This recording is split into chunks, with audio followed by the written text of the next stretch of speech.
السلام علیکم خواتین و حضرات. آج مرزا غالب کی جس غزل پر اس محفل میں بات ہوگی اس میں کل 10 اشعار ہیں. ہم آدھی غزل کی تشریح آج کریں گے اور آدھی غزل پر اگلی محفل میں آپ سے بات کریں گے.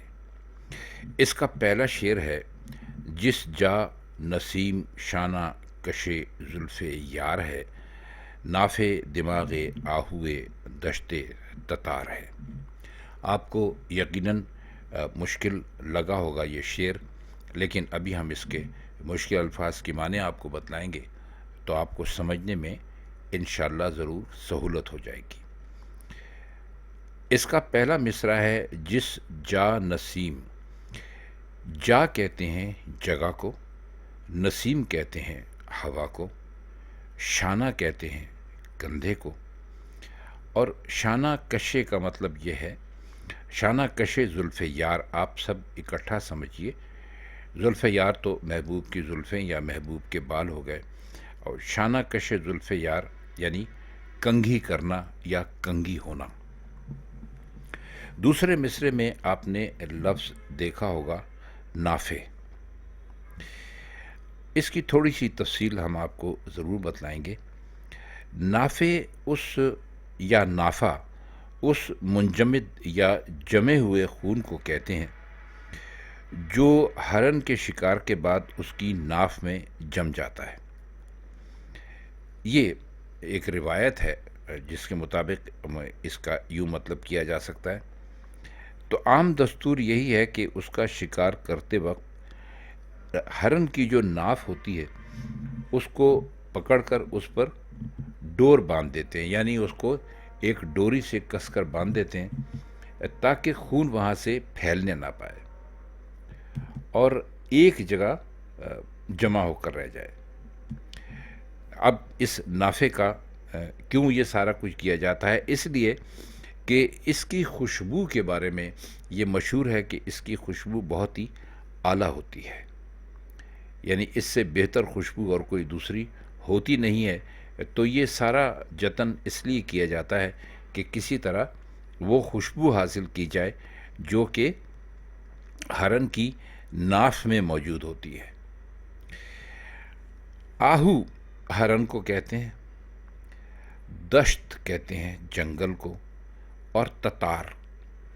یہ تتار کے لیے آپ نے سنا ہوگا تاتاری بھی کہتے ہیں اس کو، یعنی وہ ایشیا کا وہ حصہ جہاں پر کہ ایک قوم یا ایک قبیلہ آباد ہے جن کو تاتاری کہا جاتا ہے. اس لیے اس کو دشت تتار یعنی تتاریوں کے رہنے کا جنگل کہنے کا ان کا مقصد یہ ہے کہ کوئی ایسی جگہ جہاں پر کہ آبادی ہو لیکن ساتھ ہی جنگل میں بستی ہو.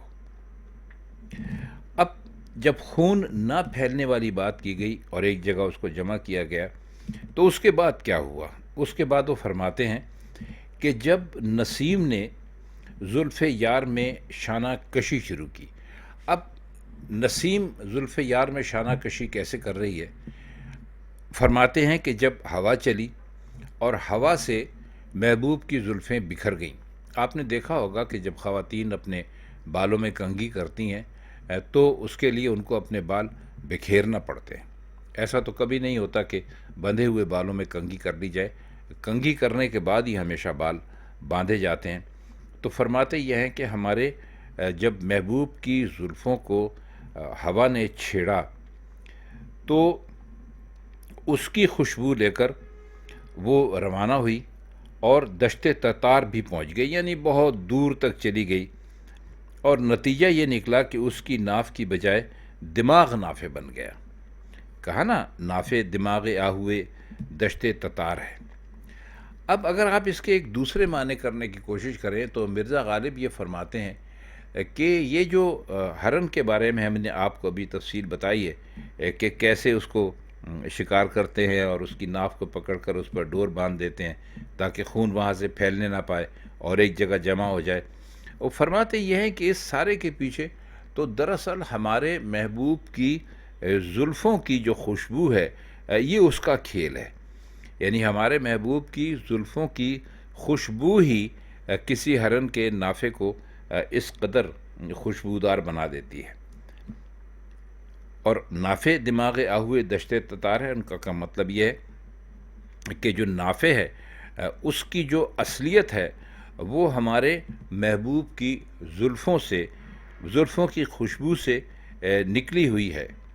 یعنی نافع کے اندر وہ کہتے ہیں کہ کوئی خوشبو نہیں ہوتی اگر ہمارے محبوب کی زلفوں کو ہوا نہ چھیڑتی، وہ نہ بکھرتی، اور وہ اپنے ساتھ ان کی خوشبو لے کر وہاں نہ پہنچتی، تو وہ ہرن جس کے بارے میں مشہور ہے کہ اس کے جو نافع ہے اس کے اندر، یا اس کی ناف ہے اس کے اندر جو خوشبو ہوتی ہے وہ اپنے ہرن کے جسم کا کوئی کمال ہے، تو فرماتے ہیں کہ ایسا بالکل بھی نہیں ہے۔ یہ جو اصل ہے، اصل میں یہاں پر آپ جو دماغ کا لفظ جو ہے نا اس کو آپ اصلیت میں سمجھیں، تو فرماتے یہ ہیں کہ محبوب کی زلفوں کی خوشبو کی بدولت ہی کوئی ہرن جو ہے اس کا نافع اتنا خوشبودار ہوا ہے۔ اس کا اگلا شعر ہے، یعنی شعر نمبر 2، کس کا سراغ جلوہ ہے حیرت کو اے خدا، آئینہ فرش شش جہت انتظار ہے۔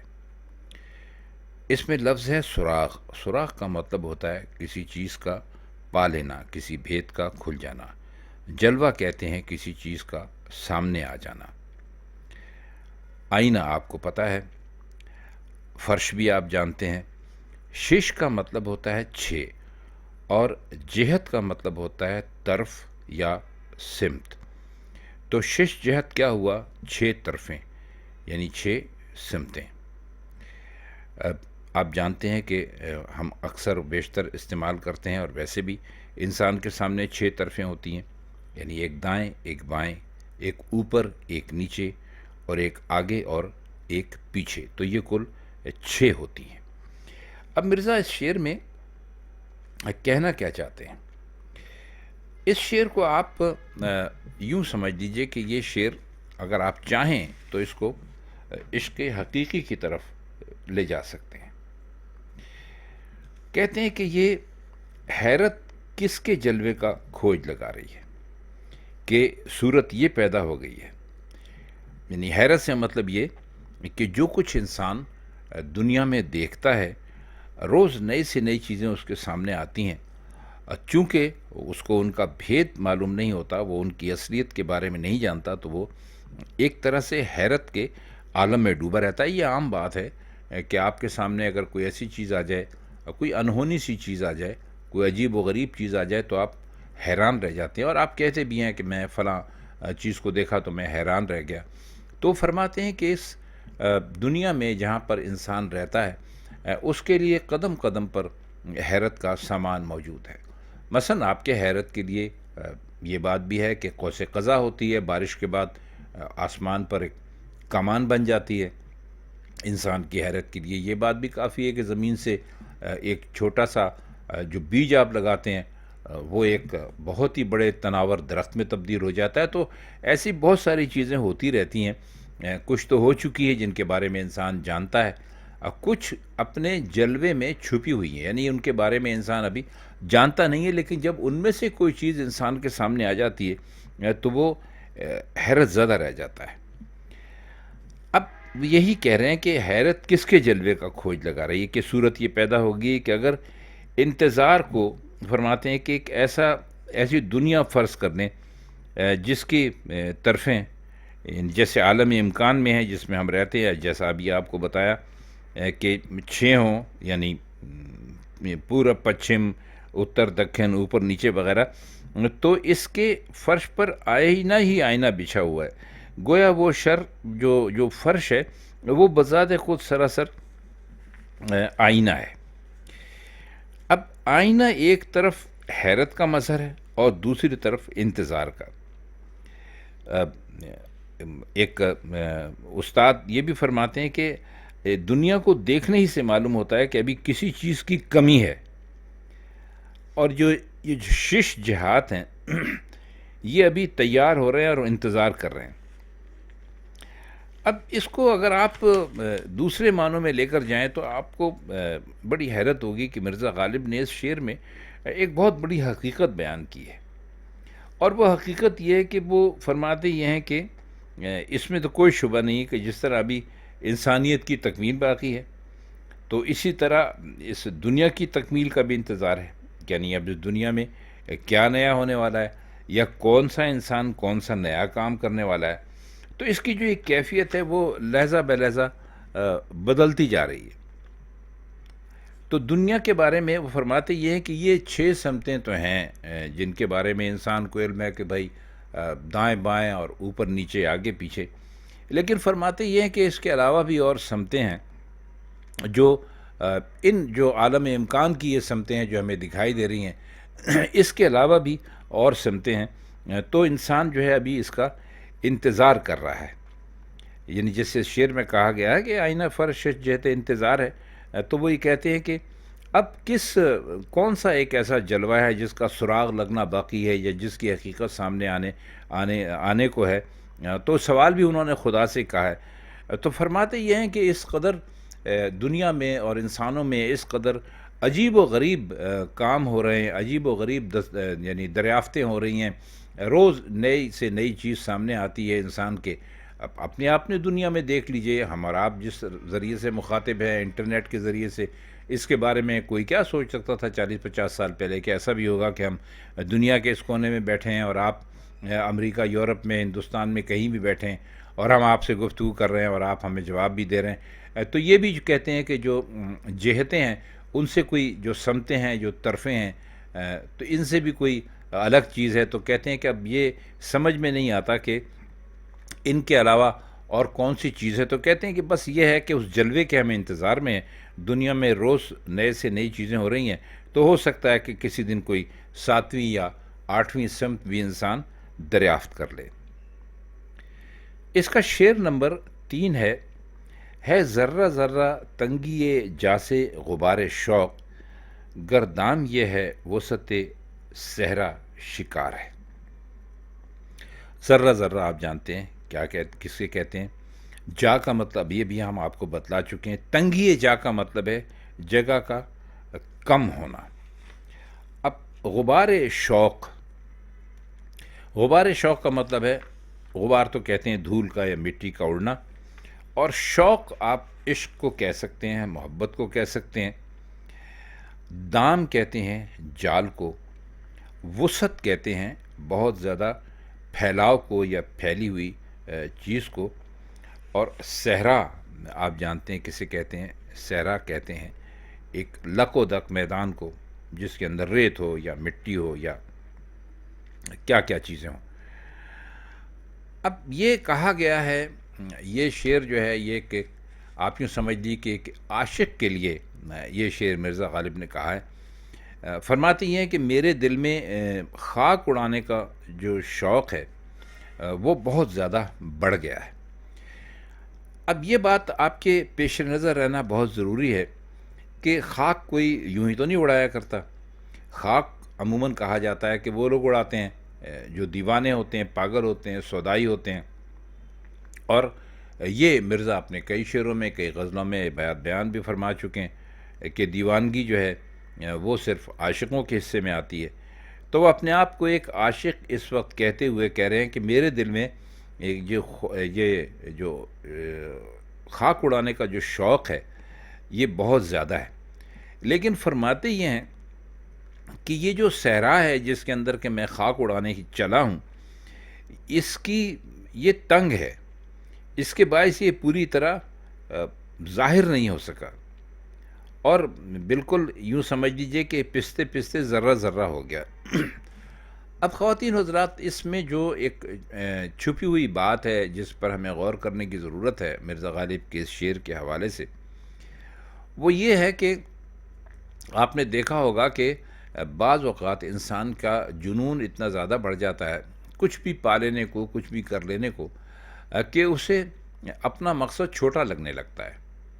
یعنی وہ سوچتا یہ ہے، اس کی جو ہمت ہوتی ہے وہ سوچتا یہ ہے کہ یہ میری ہمت کے سامنے یہ کام بہت چھوٹا ہے. تو فرماتے یہی ہے، کہتے ہیں کہ میں جب خاک اڑانے کے لیے چلا تو میرے شوق کا اتنا یعنی یہ عالم تھا کہ مجھے سامنے جو میرے صحرا تھا وہ مجھے بالکل ذرے کی طرح چھوٹا لگنے لگا.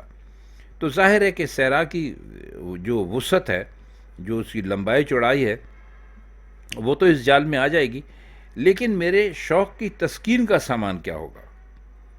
اب کیا خوبصورت اور کیا اچھی بات کی ہے مرزا غالب نے. کہنے کا ان کا مقصد یہ ہے کہ دیکھیے، ہم نے آپ کو پہلے بھی کئی مرتبہ بتلایا ہے کہ جو شعراء ہوتے ہیں یہ اشاروں، کنایوں میں، رمزوں میں باتیں کرتے ہیں، اور ان کی بات تک پہنچنے کے لیے یہ الفاظ کا سہارا لیتے ہیں، اور ان کی بات تک پہنچنے کے لیے ان کی بات پر غور کرنا بہت ضروری ہوتا ہے. تبھی جا کر ہماری سمجھ میں آتا ہے کہ دراصل کوئی شاعر کہنا کیا چاہتا ہے. تو اس میں بھی مرزا غالب نے انسانی اوصاف کی یا انسانی خوبیوں کی بات کی ہے، اور وہ فرماتے یہ ہے کہ اگر آپ کے اندر حوصلہ ہے اور بے پناہ حوصلہ ہے تو آپ کے راستے کی کوئی مشکل نہیں ہے، بلکہ جتنا آپ کا حوصلہ بڑھتا چلا جائے گا اتنی ہی آپ کے راستے کی مشکلات کم ہوتی چلی جائیں گی. اور یہ اس کی مثال دیتے ہیں ایک عاشق سے، کہ ایک عاشق کہ جسے دیوانگی میں، صحرا میں خاک اڑانے کا بہت شوق ہے، تو اس کا عشق اس درجے پر پہنچ گیا ہے کہ وہ صحرا اس کے لیے ناکافی ہے. اگلا شعر دیکھیے: دل مدعی و دیدہ بنا مدعا علیہ، نظارے کا مقدمہ پھر رو بکار ہے. اب مدعی کسے کہتے ہیں؟ وہ جو کہ آپ کے اوپر دعویٰ کر دے. اور جو دیدہ کہتے ہیں دیکھنے کو، ویسے تو آنکھ کو بھی کہتے ہیں. اب بنا مدعا علیہ وہ جس کے اوپر کہ مقدمہ کیا جائے، جس کے اوپر دعویٰ کیا جائے. اور رو بکار، آپ جانتے ہیں کہ رو بکار کیا ہوتا ہے. رو بکار مقدمے کی پیشی سمجھ لیجئے. شعر کا کوئی اتنا زیادہ یعنی پیشی سمجھ لیجئے آپ اس کو ایک طرح سے. اچھا، یہ مرزا غالب کا ایک شعر اس سلسلے میں ایک اور بھی ہے، شاید آپ کو یاد ہوگا: دل و دیدہ کا جو مقدمہ تھا آج پھر اس کی رو بکاری ہے. تو فرماتے یہ ہیں کہ ہمارا جو دل ہے وہ مدعی بن گیا ہے، یعنی اس نے دعویٰ کر دیا ہے، اور آنکھوں کو مدعا علیہ بنایا. یعنی دل نے آنکھوں کے خلاف جو دعویٰ کر رکھا تھا اس کی بنا پر نظارے کا مقدمہ بنا. تو اس مقدمے کی آج پھر پیشی ہے.